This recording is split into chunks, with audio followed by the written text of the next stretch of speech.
Bismillahirrahmanirrahim. Rabbi shrah li sadri wa yassir li amri wahlul 'uqdatam min lisani yafqahu qawli. Assalamualaikum warahmatullahi taala wabarakatuh. And a very good morning to ladies and gentlemen, boys and girls. I am Professor T.S. Dr. Noormaizura Muhammad Noor, Director of Academic Management and Quality Center, or in Malay we call it Pusat Pengurusan Akademik dan Kualiti, PPAK. Welcome everyone, and thank you so much for joining us in the program of Postgraduate Open Day 2021. We are blessed here because with us today we have our Deputy Vice Chancellor, Academic and International, Professor T.S. Dr. Muhammad Zamri bin Ibrahim, or we call him as Prof. Zam. How are you, Prof. Zam? Alhamdulillah, Roma. Thank you. Have you taken your breakfast? Yeah, I had just had my breakfast. Okay, so you have full of energy to share with us regarding this matter. So Prof. Zam will give a welcoming message to all potential UMT postgraduate candidates. But firstly, let's fresh our mind and clear our mind by watching this video.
Video from the video displayed, actually you can have more information and try to think and try to apply and be our postgraduate students. Okay, ladies and gentlemen, before we start our discussion, let me briefly introduce who is Professor T.S. Dr. Muhammad Zamri Ibrahim. Okay, Professor Zam, he received his first degree in mechanical engineering from the University of Sunderland, UK, 1995, and he got his master's degree in advanced mechanical engineering at Warwick University, UK in 1997.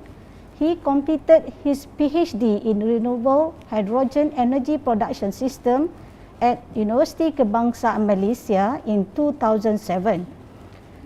He has served UMT for 23 years in various capacities as a head of department, as a director of central laboratory, as a dean of faculty Ocean Engineering Technology and Informatics, and as a director of University College Tati. As a deputy vice chancellor for academic and international, he is responsible to lead and monitor the quality initiative of the university, including institutional accreditation, program accreditation, quality teaching excellence model, quality management system, e-learning development project, and the university ranking task force, as well as the Sustainable Green University Campus campaign. Prof. Zam, let's begin with my first questions. Okay. From your point of view, actually, what is so special about UMT? Okay, thank you, Prof. Mai.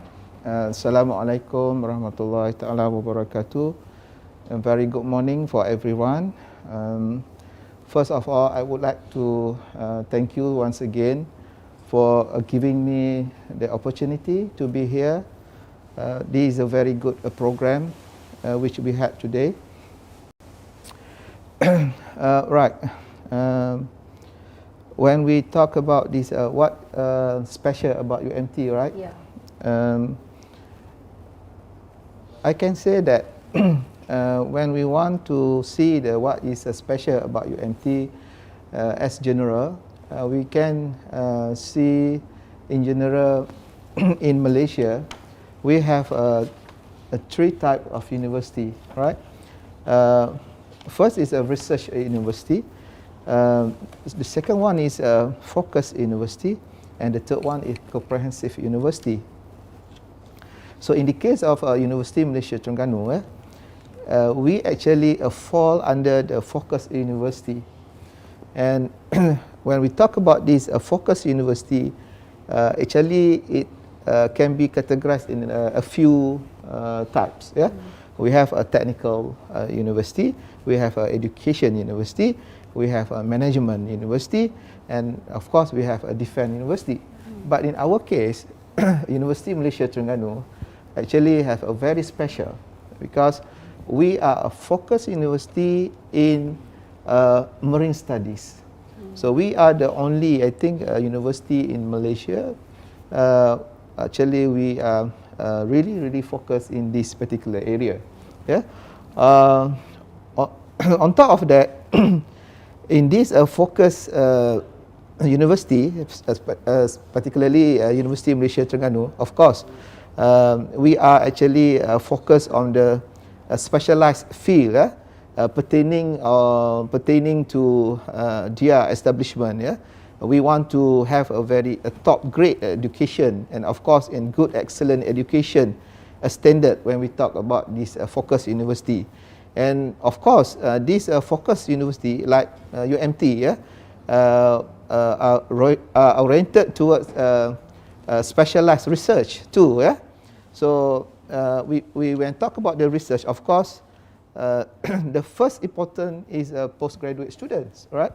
So we are trying to get a better ratio of undergraduate to postgraduate student. The good figure is 50-50, yeah? But for now I think we have 80-20 ratio, undergraduate to postgraduate.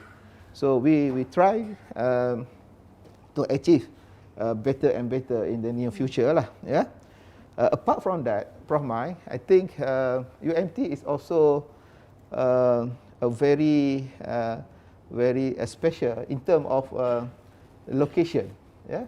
If you look at our campus, we are located at the sea, yeah, campus by the sea. So this is one thing very good, and we have a very calm, very good, beautiful, very nice view, very healthy. So yes, the very healthy environment. I think that is another factors that I can say here. This is special about University Malaysia Terengganu, Prof. Mai. Okay, thank you, Prof. Zam. Actually, Prof. Zam just mentioned a lot of specialty about UMT. So the audience, our potential candidates, please take your notebook or laptop and try to have a look on our website and try to think clearly and join us to be our postgraduate students.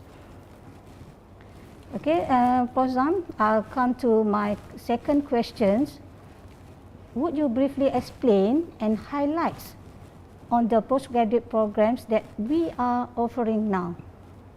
Okay, thank you, Prof. Mai, for the question. Okay, as for now, our postgraduate studies in University Malaysia Terengganu actually has gone through many developments and changes. Initially, I think it was established since 2001. To this far, we have produced, I think, more than 2,100 doctoral students, and a master's graduate too. As of year 2021, I think so far we have 18 field of studies by research, consisted of 46 subfields and 314 specialization and 11 thought courses programs.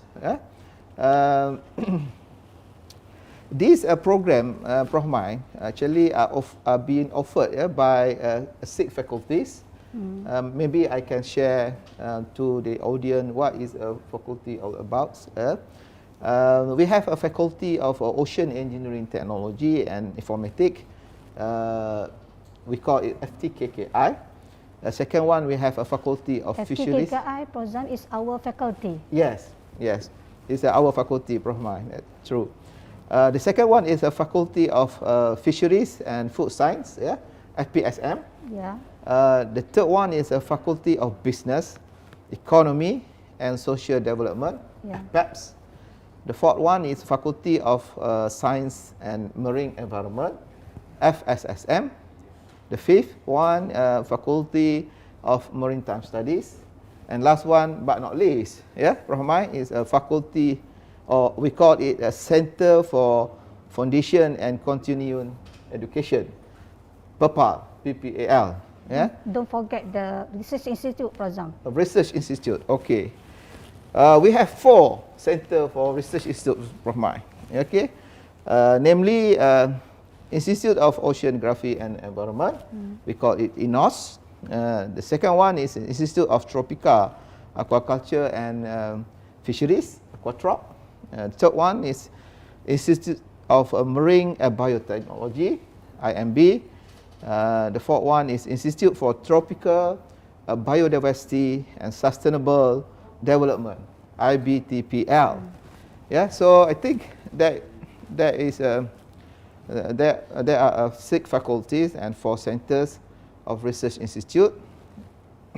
And then, of course, the most importantly, all the program offered are accredited by Malaysian Qualification Agency, Prof. Mai, MQA.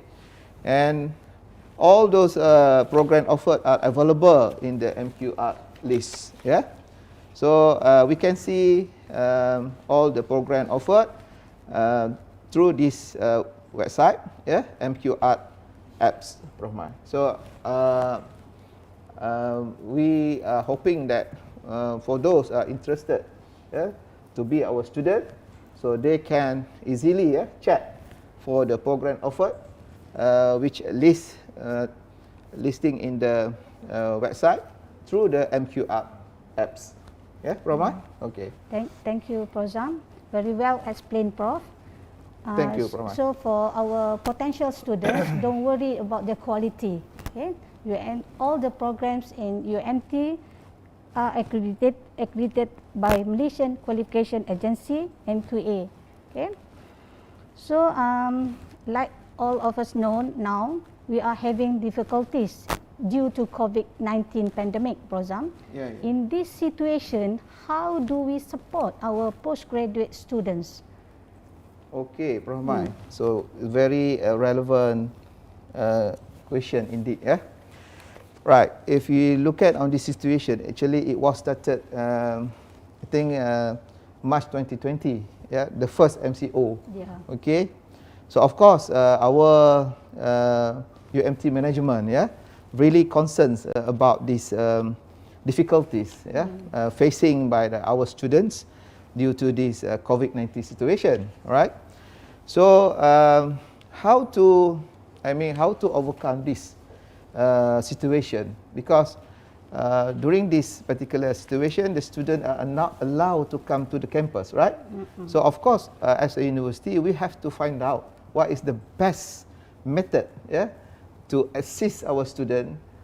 In other words, that even though they are facing to this difficulty situation, but they are still learning. Yeah, they are still learning. Progress is okay.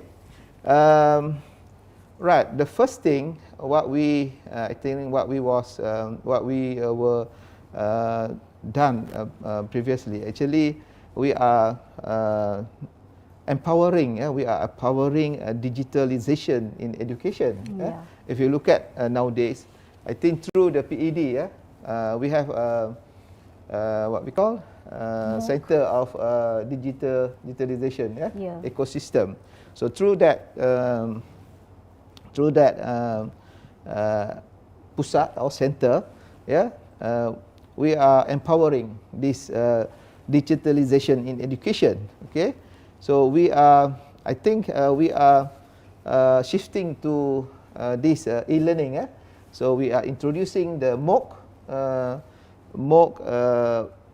platform. We are introducing the micro credential. We are also introducing the ODL, all right, the open distance learning too. Yeah.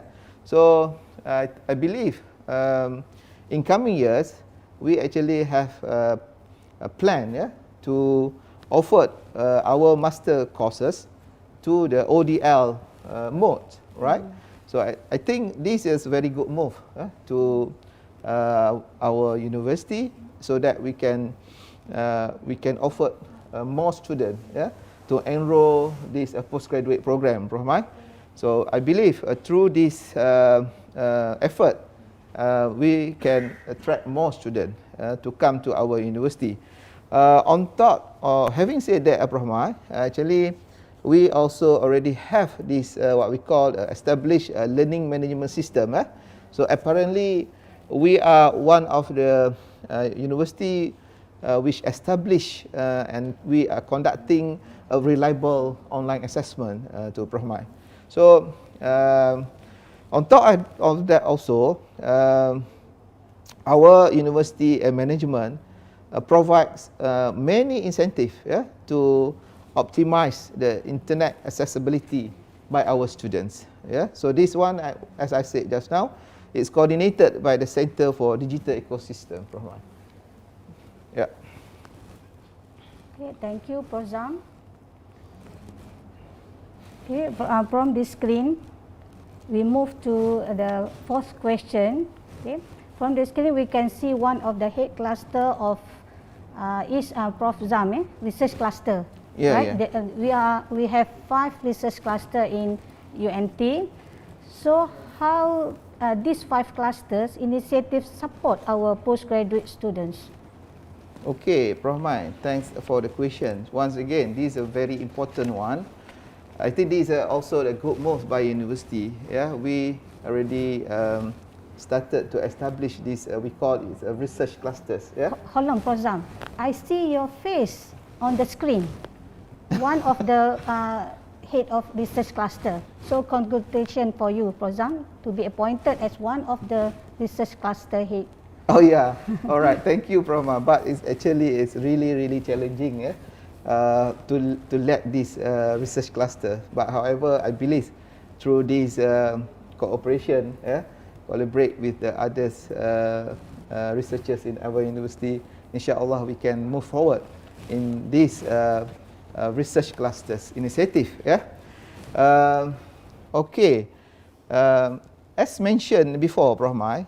So this research-based program are currently running under the 18 different national education code field of studies, and this could be classified into the 5 research clusters, as I mentioned just now, as Prof.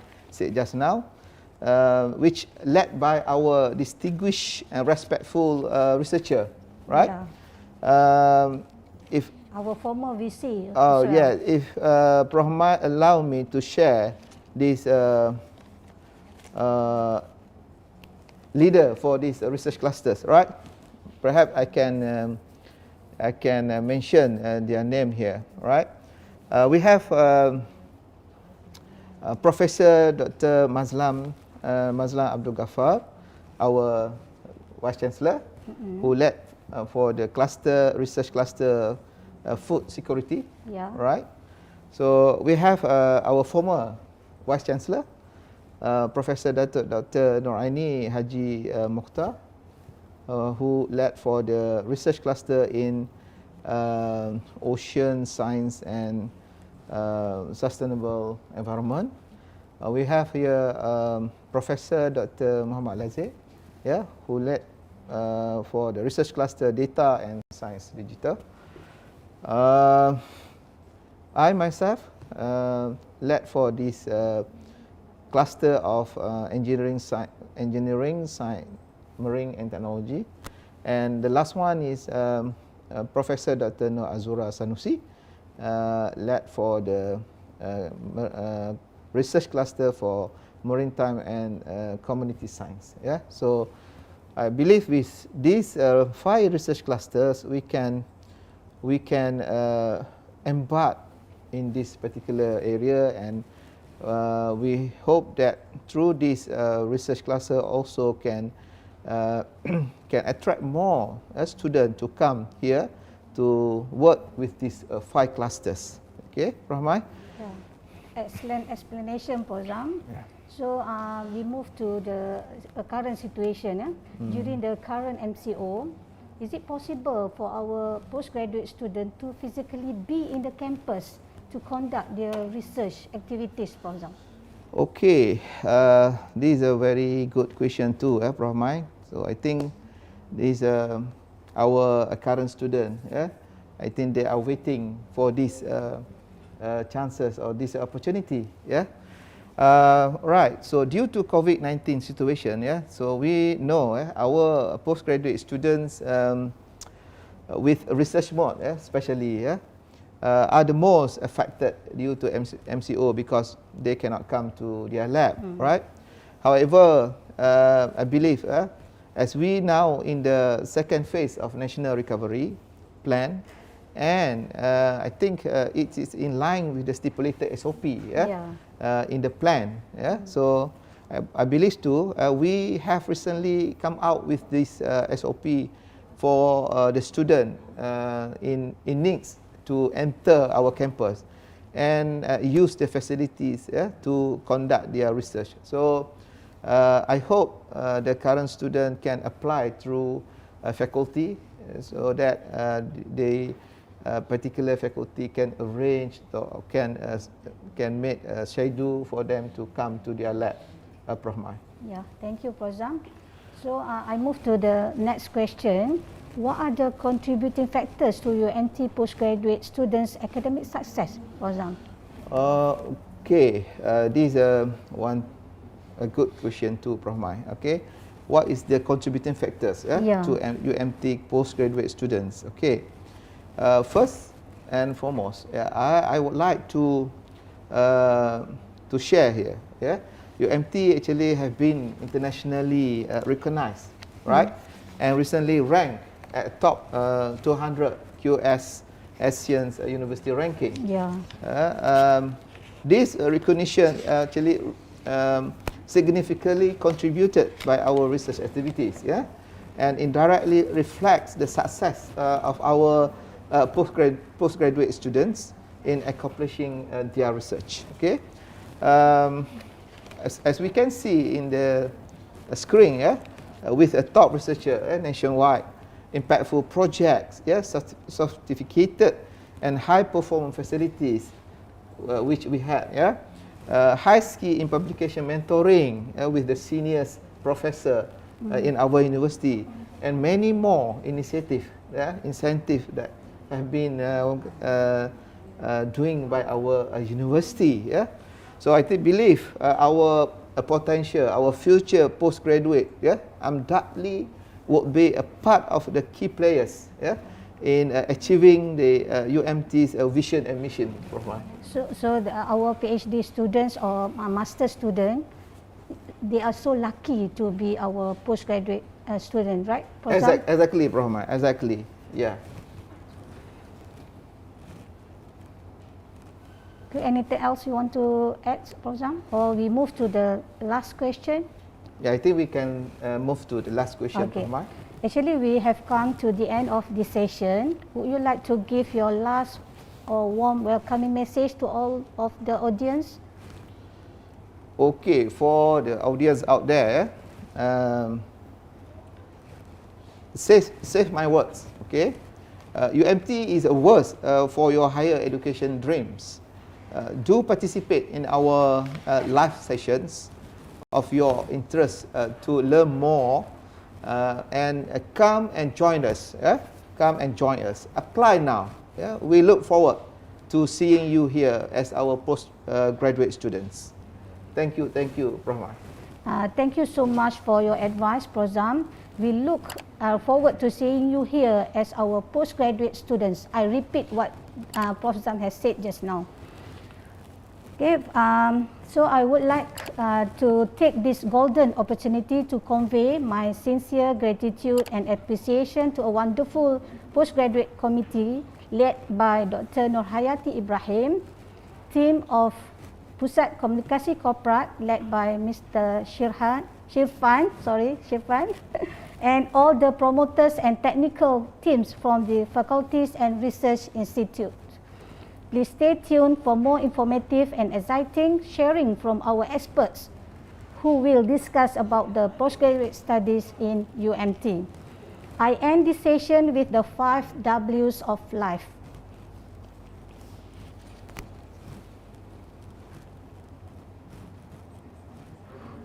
Who you are is what makes you special. Do not change for anyone. What lies ahead will always be a mystery. Do not be afraid to explore. When life pushes you over, you push back harder. Okay. Where there are choices to make this one you won't regret. What things happen will never be certain. Take it in stride and move forward. Thanks for joining us. Have a nice day. Assalamualaikum warahmatullahi ta'ala wabarakatuh. Waalaikumsalam warahmatullahi ta'ala wabarakatuh.